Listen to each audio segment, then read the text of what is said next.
All right, we're going to get started with our post-race media availabilities. For today's Horizon 200 at the Brickyard, we are joined by the team owner of the winning number 8 car, Richard Childress. Richard, why don't you just start us off, talk about how exciting it is to win here at Indianapolis for you guys. It's anytime you win at Indy, it's always great. We've won, this will be the 4th win on the Brickyard. We won 1 with Ty Dillon with the Xfinity, so we've won here 5 times. Anytime you can get a win at Indy, it's very special. Awesome. We're going to open it up to questions. Please raise your hand. We'll get a wireless microphone to you. We'll start here with Jerry. Jerry Jordan, KickingTheTires.net. Obviously, big question. Did you ever think, I mean, I don't think you did, but with Tyler going away, would he lay down? Because he's fought for you every week since that big announcement was made. How does it make you feel to know you got a racer out there? Well, after they made their announcement, I thought about it a lot that night, gave it a lot of thought, and it's more than just about one person. It's about a team, and I stayed up most of the night thinking about what I should do, how I wanted to handle it. So I went in the next day and told the whole team it wasn't a perfect circumstance, the way it went down, but we're going to give it everything we've got for this year, and we'll see where we go next year. We're going to go to Bruce in the front. Bruce, speak up. Something to do with the microphone. I don't know what it is. Yeah. You've won here on the oval numerous times. Now you've won here on the road course. There's talk about whether this race should be on the oval or the road course. There's a lot of history with the Brickyard 400 on the oval. What does Richard Childress think? Well, we came here the first time in, I think it was '93. Bill France Jr. brought Earnhardt and myself and wanted to know what we thought about it. And then we ran it. Dale drove the car. Then in, I guess it was going into '94, we came back up here with Rusty Wallace and 2 or 3 other drivers, and we ran the oval.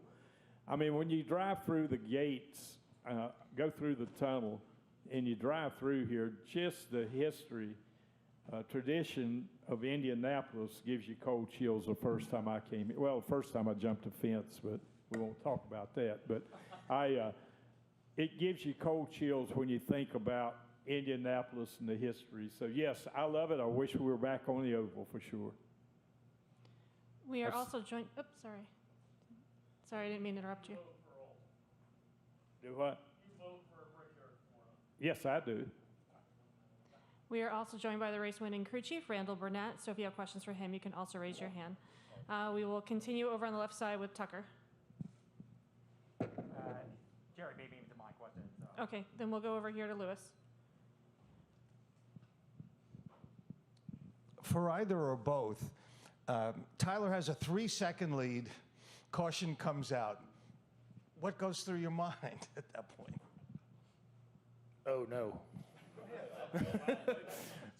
No, I was talking about it on the way up here. We had like 3.5 second lead there. Obviously, Chase was pretty fast. All those guys were pretty fast right behind us. I feel like Tyler was saving us stuff pretty good there. And so we kind of expected it. We were expecting it at Road America the other week. We were just kind of waiting on it to happen, and it never did there. So to see it happen here wasn't a huge surprise. With the tire fall off, there was no real strategy to play. Like, you didn't have to worry about if I coming to pit or not. Tires weren't falling off. So just hope for the best. Hopefully not get drove down in there and wrecked. And fortunately, we weren't part of that. So it worked out great. Sure, let's get the microphone to you. All right. So what were you thinking when you saw Chastain go up the access road? Yeah, I was trying to watch on TV, and then they flashed away and was showing the cars wrecking, and then they flashed back to Tyler, and the one's right there. I'm like, well, where did that guy come from? So I saw one car go blowing through the thing. I didn't realize, that's where he came out. I was like, so I was trying to get caught up. I'm like, where did he come from? So that was pretty entertaining. I think I don't know if he got a penalty or what for that, but yeah, glad him and Tyler didn't get together and that, ruin our race. That was more what I was worried about than anything at that point. We'll go over there to Lee in the middle back.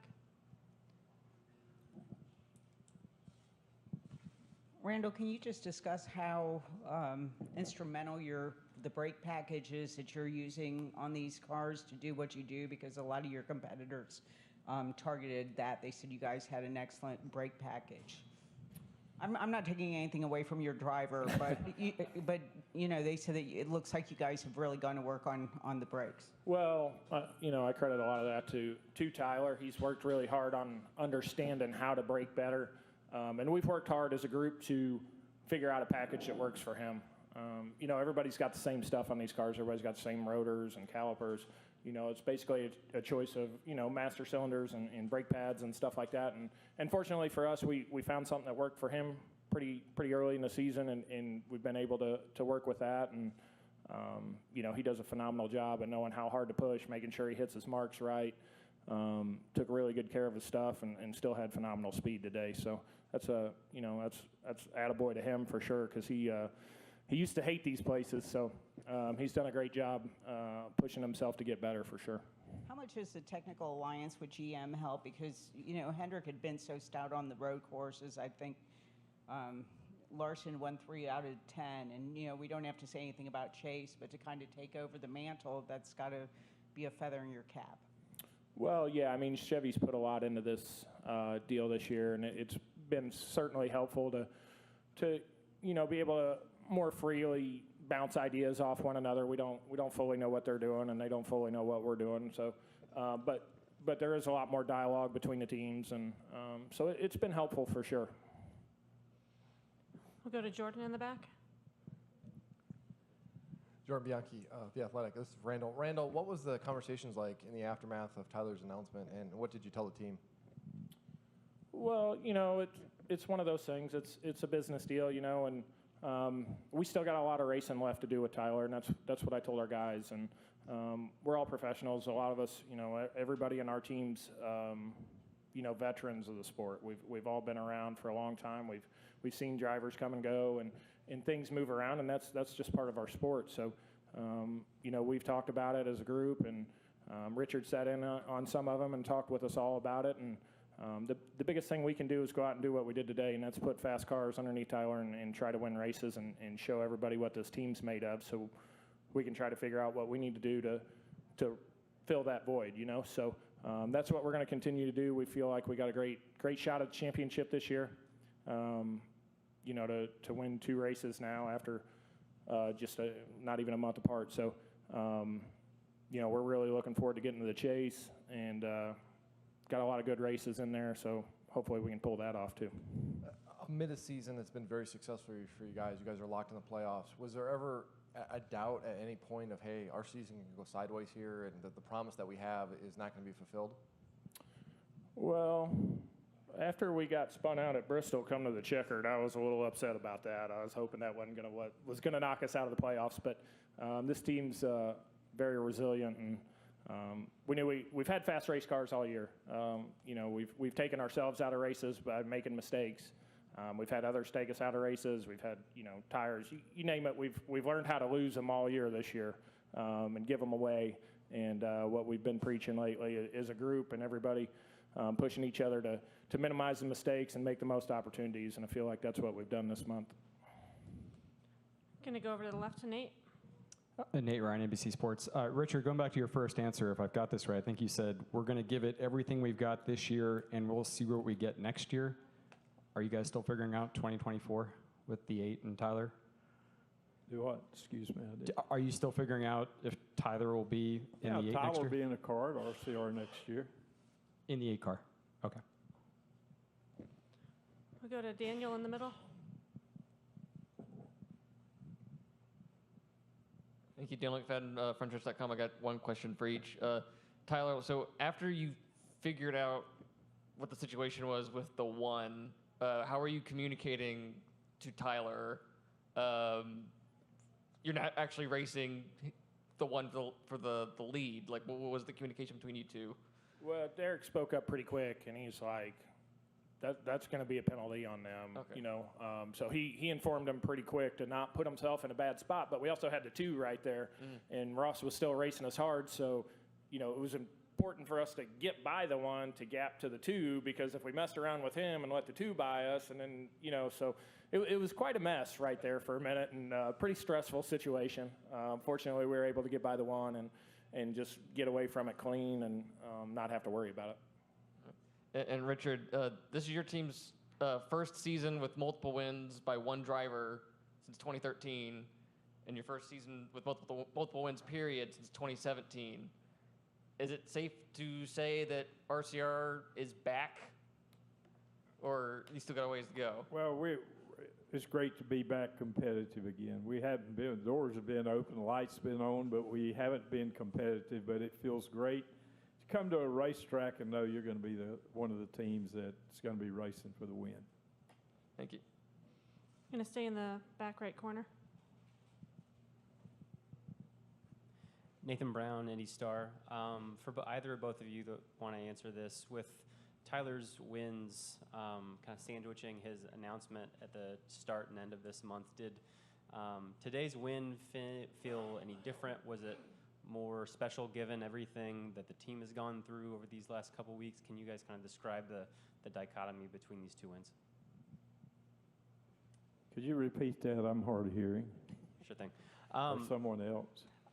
I was interested in knowing how today's win compares to Tyler's first at Road America that came just a week or so before his announcement, and if today's win feels any different or if it's any more special given everything that your team has gone through over these last couple weeks. Will you answer that, Randall? Yeah, I'll answer that. Yeah, I mean, obviously any win feels special, right? And I think it's just a hats off to our guys to be able to be big enough and put that behind them, and go out there and do the job at hand, and that's what we can do best, and that's what we got to do, going forward. So I think it shows the resilience of this team, the dedication by everybody on this team to be able to step up at a big place like here and not have any mistakes today, and everybody pull together and get to a common goal. I think that speaks a lot for this 8 team. I'm going to go to Kelly in the back and then to Jerry. Kelly, CrandallRacer.com. Randall, I don't know who came over the radio and said it, but you guys are obviously very pumped up, and somebody said to Tyler that he didn't take any shit from anybody and he'd earned that one. Was there doubt that he was going to be pushed around or something like? I mean, I don't know. I just was curious that reaction. Well, I think there's been a few times we've been in that position before with Tyler, and it didn't go our way. And I think he's learned a lot from those situations. Heck, one of the times was our first year in the Cup Series with him, and he was racing Austin at Texas, and Austin got the best of him on 2 or 3 restarts, when we restarted up front against one another. So he takes that on his shoulders, and he tries to study it and learn from it, and was just really proud. He was laser focused today and didn't miss a beat. So those restarts can get crazy. You never know what's going to happen. Somebody's going to blow through you down there, or who knows what's going to happen. So he did a great job not missing his marks, not overdriving it, hit it precise, and was able to do what he needed to do. So was it you or Derek? That was Derek. Okay. I told him that he just wanted Indy in case he didn't know. Derek was the one that told him he didn't take no shit. And the next thing was, earlier this year when we spoke, you said that you were really hoping that this team would get in victory lane because Tyler has worked so hard and you guys have come so close. What has that been like to see how he's matured as a Cup driver and how this team has come together to just smooth out races and just put everything together? Well, I think it's not only Tyler. I think it's our whole group. A lot of us have been together for a long time. We've got a veteran pit crew that's been through a lot together. Just this whole team, it's pretty impressive, the talent we got and the depth we got on this team, and how we pull together. It's pretty phenomenal and great to see that we're getting the fruits out of our labor and winning some races now. Because like I said before, we've blown plenty of them and had plenty of them taken away and just whatever happened and come up second, how many ever times. So it's nice to finally be finishing them off the way we should. I'm going to take one more question from Jerry and wrap up. Richard, one follow-up real quick for you. Which is better, Victory Cuvée or Victory Lane champagne from here? No doubt. Victory Cuvée for all the winning moments in your life. Pretty good. Good commercial. Thank you. All right, Richard and Randall, congratulations. Thanks for joining us today. Thank you. Thank you all. Sport wouldn't be where it is today without the press and all your guys and ladies' commitment. Thank you.